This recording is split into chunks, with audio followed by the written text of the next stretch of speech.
back to Bossing Cryptozoology with Mr. F, where we'll take a look at weirdo creatures like Bigfoot, the abominable snowman, and other mythical beings. Of course, I'm joking. It's Hamlet, Act 3, Scene 4, and the closet scene. And today I thought I'd do something different because this is a long but very pivotal scene.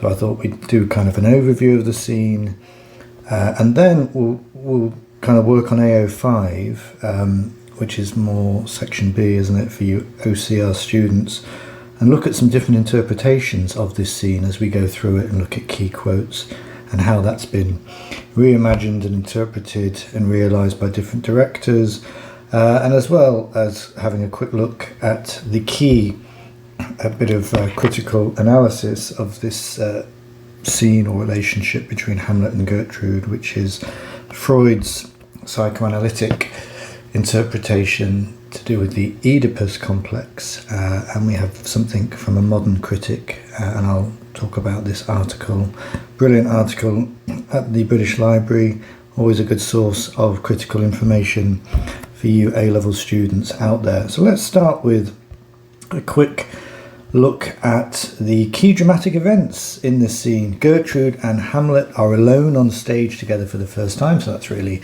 significant, and because of what Hamlet says and how he acts, at a certain moment Gertrude fears for her life, calls for help, and then we hear Polonius, who's spying on them from behind the arras, the curtain. Hamlet, for the first time perhaps, acts impulsively, killing Polonius because he thinks he's killing Claudius and fulfilling his father's wishes in doing so. You know, this is a revenge tragedy, that's the genre, and the ghost has set the challenge of revenge for his son, killing his murderer, his brother Claudius. Hamlet in this scene reverts to wordplay, so usually at moments of crisis we see Hamlet rise to the occasion and he becomes his kind of self or sublime self. Not sure that makes sense. We see him at his best, his intellectual prowess with wit, so he dominates the dialogue completely, making it a difficult part to play for female actresses. The part of Gertrude, she has very little to say.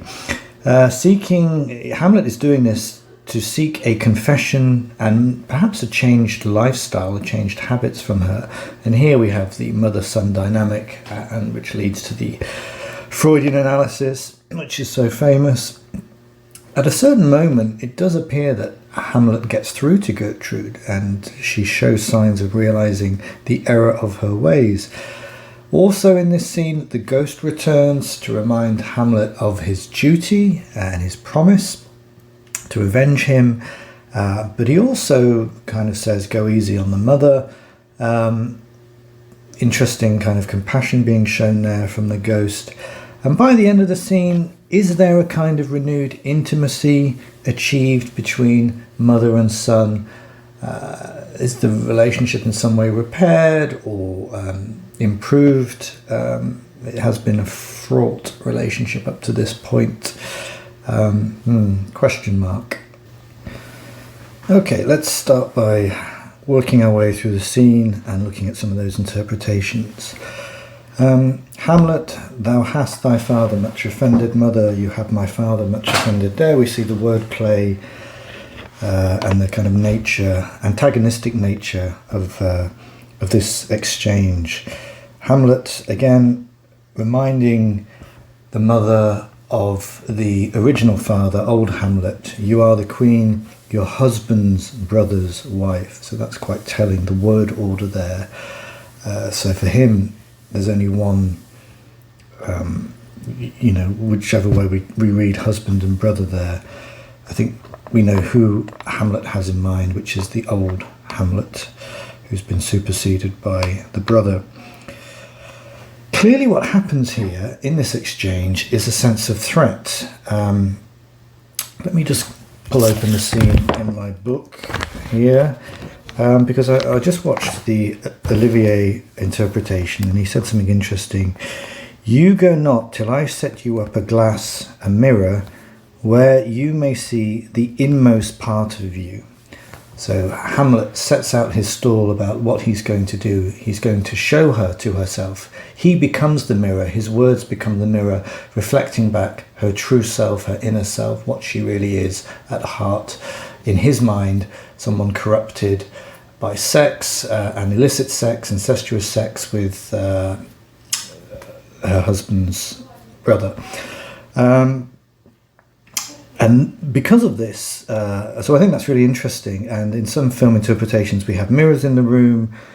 In the Duran version from 2009, you can see a mirror in the room. And I think that's really interesting. But what we need to have at this moment is a sense of threat, so much so that Gertrude cries out, "What wilt thou murder me? Help, help, ho," which provokes Polonius into fear, and also crying out, revealing his presence behind the arras, although we don't know. Hamlet doesn't know who it is, thinking it's the king, Claudius, surveilling him. But what we need is that sense of threat. So how is this achieved? Well, in the Olivier version, 1948, I believe the whole film is available on YouTube, but certainly this scene is in its entirety. We have a blade being used and even pushed against the mother's throat, as we can see here. In the Zeffirelli version with Mel Gibson, 1996, there's a sword being used as a threat. In the Branagh version from 1996, we can see him strangling the mother, so the threat is very real. And I think in the David Tennant version, the Duran version, he's waving a gun around, so that's a kind of more modern interpretation where a gun has replaced the sword. But what is needed is a sense of threat, so much so that actually Gertrude fears for her life, cries out, prompting Polonius to cry out and reveal his presence. Following this, we have the aggression used when Hamlet kills Polonius. "How now, a rat, dead for a ducat, dead." An interesting use of alliteration there. The symbolic imagery of the rat, and the impulsive, rash action and the violent action of killing him. He tells us, dead for a ducat, dead. You know, I'd wager a ducat, I'd wager this money that he will be dead because I'm going to stab him. So, and again, we see that in the Olivier version, it really plunges the knife right in there.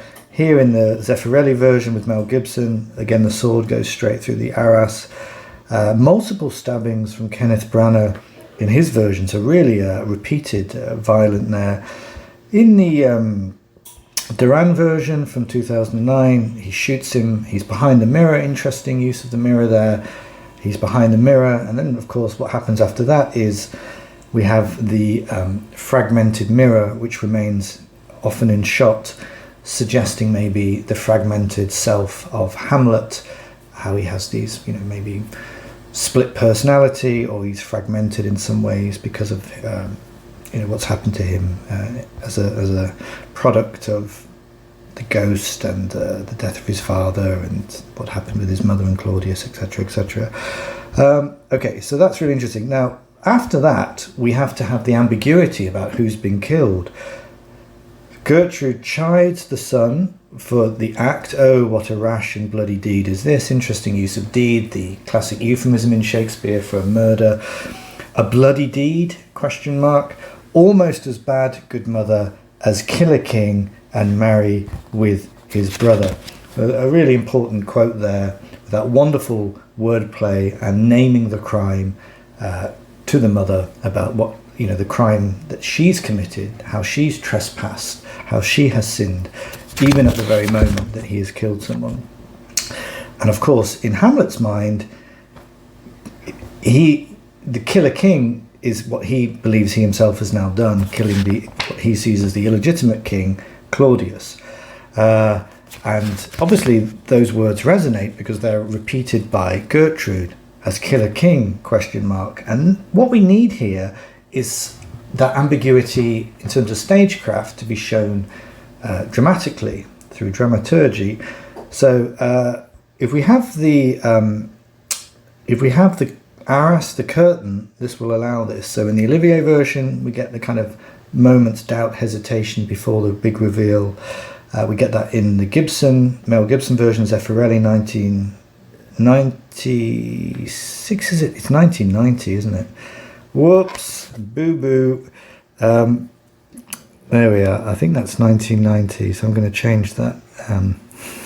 Look at this seamless editing here. Look at that.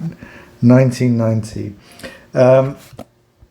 And there he is. And then we get the shock that Hamlet feels when he's been caught out, revealing that. We get that in the Browner version from 96. You can see the body beneath the arras and the slow reveal.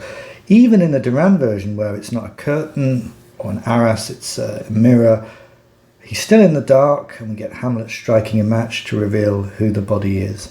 So in all of these versions, they're very good at allowing the ambiguity of who's been killed. In Hamlet's mind, it's Claudius, but then the big reveal, slightly dramatic irony because we know who's behind there anyway. But we need that to happen, so that's quite interesting how that happens. Okay, let's see what Hamlet goes on to do next. Well, he becomes quite commanding. We see this. There's increased use of imperatives. I think I might have to use this if I'm doing that. Leave wringing of your hands, let me wring your heart. So we can see that this is the moment where he's going to draw out a confession from her and kind of reveal to her her true self, what he indicated at the start of the scene with the you go not till I set you up a glass where you may see the inmost part of you. So it's quite interesting. This is what's going to happen. And he starts off by comparing, the two fathers, and this kind of reminds us of the very start, the first soliloquy of Hamlet, because we get lots of allusion here with the allusion to gods, and we've had that at the start. Look here upon this picture and on this. So he's comparing the two portraits of old Hamlet and Claudius. Hyperion's curls, the front of Jove himself, an eye like Mars. There's a reference to Mercury, so four gods. And that reminds us at the start of the comparison made between the two, like Hyperion to a satyr. So we see Hamlet's godlike worshipping of his father. For Hamlet, Hyperion was the sun god, so there's a hero worship of the father with the sun being set up there. Now, because what we have are two pictures being shown and compared, in our film versions we need to see this. So we get this in the Olivier version from 48, where each of them has a portrait around their neck. This is quite interesting symbolism, isn't it? You've got Olivier with the portrait of his father round his neck, and he grabs the one of his mother, which is of Claudius, and compares the two to show how different they are. So almost there we could say that with the old Hamlet's reputation and challenge upon his shoulders, literally a weight around his neck, bearing him down, maybe inducing some of that melancholy we see there. In the Duran version, it's a newspaper where there's obviously a side-by-side portrait being used. It's quite an interesting prop to kind of explain how they can be compared to each other. Anyway, Hamlet lays it on thick, and at the end of this he says, "Oh shame, where is thy blush?" So this is what he wants her to do. He wants her to blush with shame because of the incestuous, lustful relationship she has with Claudius. And clearly this gets through to her, because Gertrude says, "And there I see such black and grained spots." There's a little mark on the E there. It's important because of this scan, the way the line scans, as will not leave their tinct. So these black and grained spots are kind of so dark and solid that their colour cannot be removed. So it does, and then there's the classic, these words like daggers enter into my ears. So his words get through to her, and she begins to realise some of the error of her ways. Now, at this moment, in all the productions, we have the kind of focusing in on the Freudian interpretation of the relationship between mother and son here, and so we need to think about what that was and how that's enacted in these film interpretations. So I'm just going to get rid of that. Let's have a look. Well, let's go to the source itself. This is from the interpretation of dreams on repression in Hamlet, and later on what I'll do is there's a nice version of this that's nice and short PDF, and I'll link to that in the description of the video so you can read it in full, but this is kind of the key bit here. Let's read it. According to the still prevailing conception, a conception for which Goethe was first responsible, Hamlet represents the type of man whose active energy is paralysed by excessive intellectual activity, sicklied o'er with the pale cast of thought. According to another conception, the poet has endeavoured to portray a morbid, irresolute character, the poet here is Shakespeare, on the verge of neurasthenia. The plot of the drama, however, shows us that Hamlet is by no means intended to appear as a character wholly incapable of action. On two separate occasions we see him assert himself, once in a sudden outburst of rage when he stabs the eavesdropper behind the arras, on the other occasion when he deliberately and even craftily, with the complete unscrupulousness of a prince of the Renaissance, sends the two courtiers, Rosencrantz and Guildenstern, to the death which was intended for himself. What is it then that inhabits him in accomplishing the task which his father's ghost has laid upon him? Here the explanation offers itself that it is the peculiar nature of this task. The key moment. Hamlet is able to do anything but take vengeance upon the man who did away with his father and has taken his father's place with his mother. The man who shows him in realisation the repressed desires of his own childhood, i.e. the Oedipal complex of wanting to replace the father and sleep with the mother. The loathing with which should have driven him to revenge is thus replaced by self-reproach, by conscientious scruples, which tell him that he himself is no better than the murderer whom he is required to punish.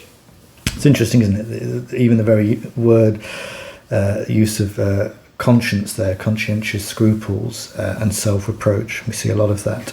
Okay, so that's the key idea there, that there's this Oedipal complex being enacted between mother and son here. And actually, Olivier's version was the first to really make this a key element of its dramatic interpretation. You can see they're on a bed. They're, in terms of Gertrude's closet, is now a bedroom with a bed. They're on the bed. They're very close proximity, and this eventually leads to a kiss between mother and son on the lips. 1948. Go figure.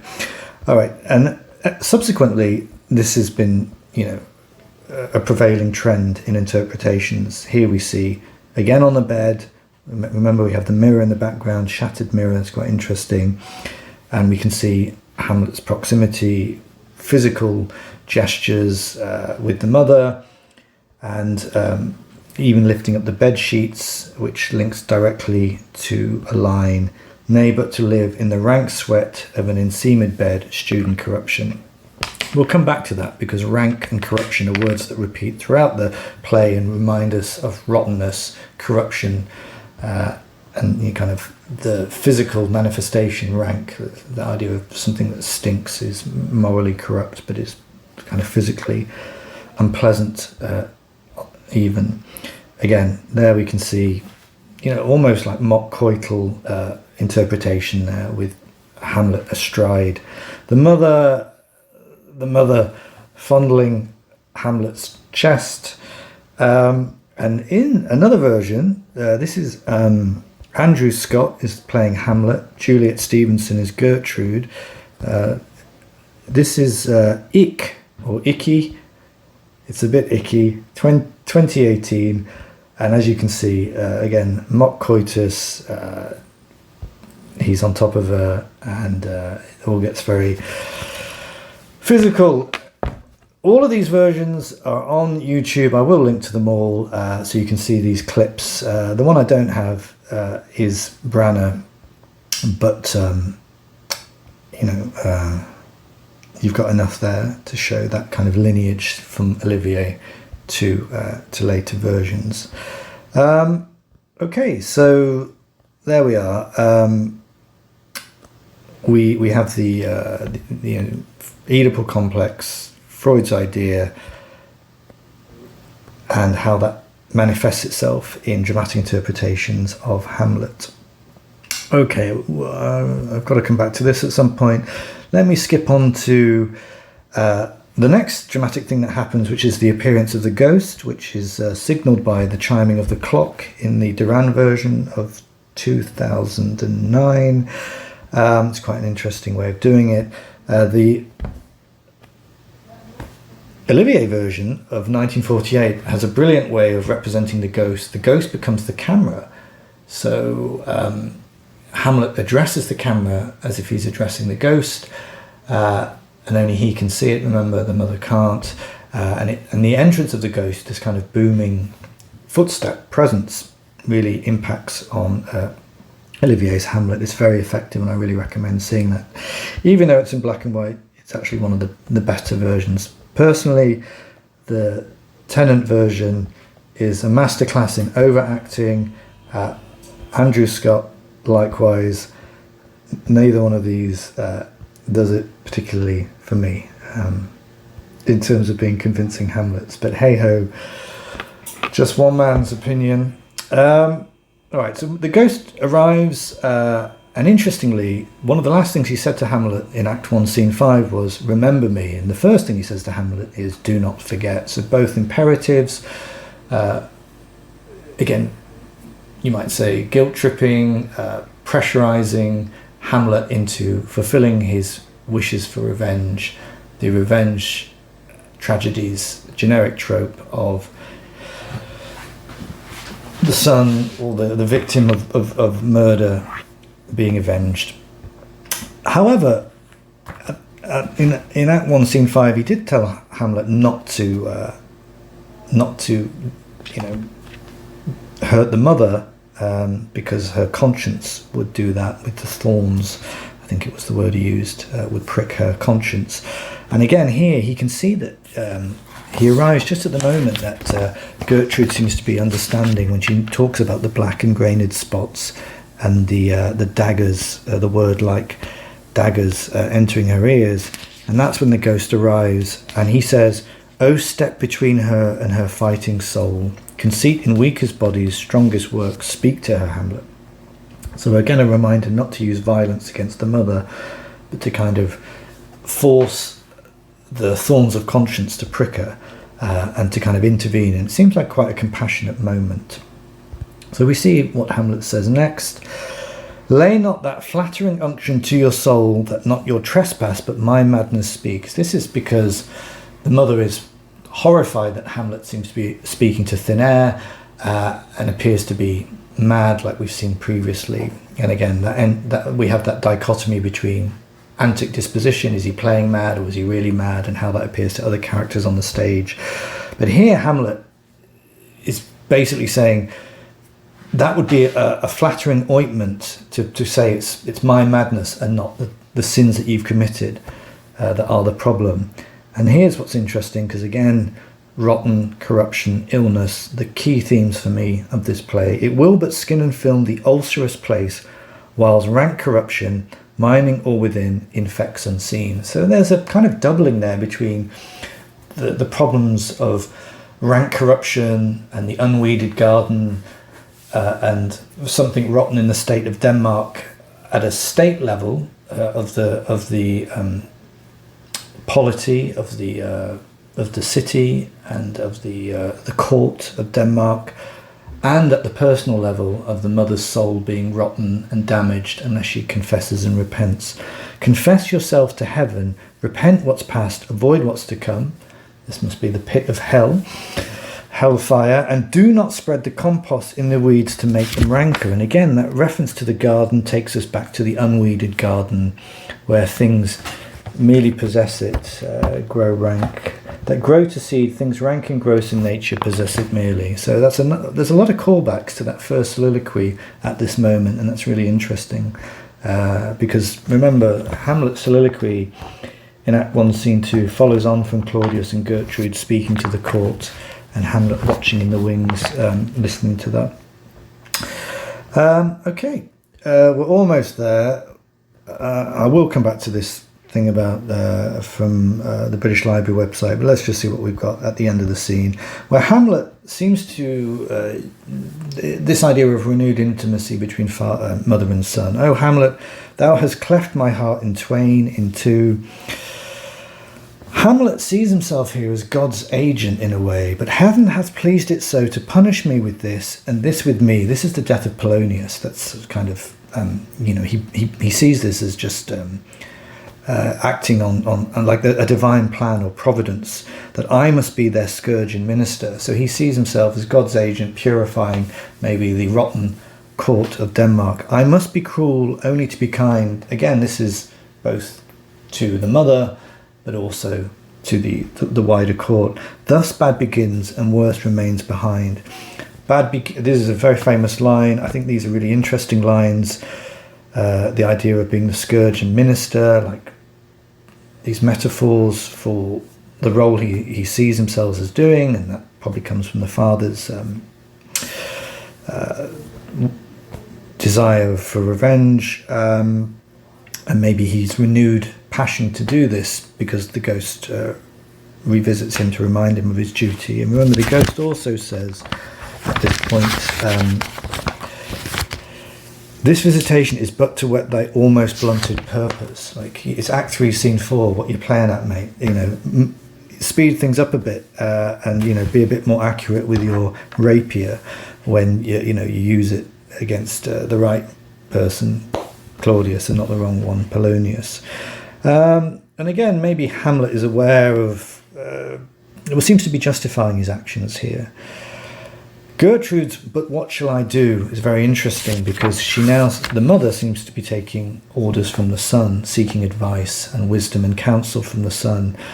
And he tells her not to visit the bed of Claudius, not to continue engaging in lustful activities, sleeping with him and enjoying it. And she assents to this. "Be thou assured, if words be made of breath and breath of life, I have no life to breathe, what thou hast said to me." So he seems to get his way there. And again, you could see that as wish fulfillment of the Oedipal complex, whereby if he can't sleep with her, no one can, like Claudius. I don't know, that's maybe a bit of a reach, as my students would say. Finally, Hamlet ends this scene with a bit of black humour, I think. We get that in Act 5, Scene 1 with the gravedigger scene. But for me, this is quite comic, isn't it? Or could certainly be played in a comic way. When he refers to Polonius dead on the floor a long time, "Indeed this counsellor is now most still, most secret, and most grave, who was in life a foolish, prating knave." I've put prattling there, but it's actually prating. Well done, me.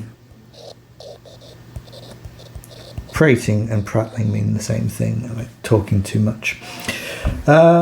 Is most still, most secret, and most grave, i.e. he's dead. So there's a kind of grim humour there, black comedy, that I think maybe speaks to how Hamlet has emerged from this really pivotal, tumultuous moment and meeting with the mother and re-meeting with the father in the ghost form.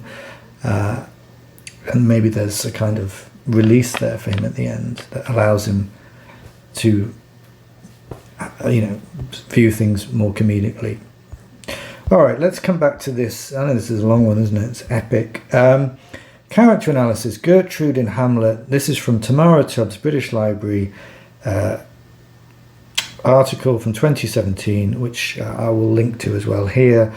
Again, British Library often has really, really useful articles to read. What's good about this one is she talks through the character of Gertrude, does some language analysis, and really, really interesting in this one is this bit at the end, theatrical interpretations of Gertrude, where the actors or actresses, if you're old-fashioned like me, playing Gertrude, talk about what it was like to play these characters given the limitations, i.e. the lack of dialogue they have to say in this scene, in throughout the whole play, in fact. Okay, let's see what she says. The pivotal and revelatory closet scene of Act 3, Scene 4, is the first and only instance in which Hamlet and Gertrude are alone together on stage. It is the intensity of their interaction, as well as the shock of Polonius's assassination and Hamlet's subsequent accusations of murder and incest, which begin to reveal the emotional depths of Gertrude's character. Thou turnest mine eyes into my very soul, and now I see such black and grained spots. The knowledge that her first husband, King Hamlet, was murdered by Claudius causes Gertrude to experience a moral awakening. What was once an ethical grey area, her hasty marriage, has become a black and grained spot upon her very soul. Gertrude's suffering at these revelations is genuine. Her repeated request for sweet Hamlet to speak to me no more belie the shame that she now feels. Her reaction is such that even the ghost, a previous critic, observes that amazement on thy mother sits and warns Hamlet not to distress her further. The article's full of really good stuff like that, so please do go and read that. I think that wraps this up for this summary review of Act 3, Scene 4, key quotes, and AO5 different interpretations. Hopefully that's been useful. I will be back probably with something about illness and corruption, which really seems prolific in this play as a theme, and which is scattered throughout Act 4, so I'll probably do something on Act 4, kind of zooming in on uses of illness as a kind of unifying idea for a video, and just to skip through that as well, pull out the key bits in the coming time, shall we say, not sure when. Right, there we are. If you enjoyed that and you want more, there are other videos on Hamlet.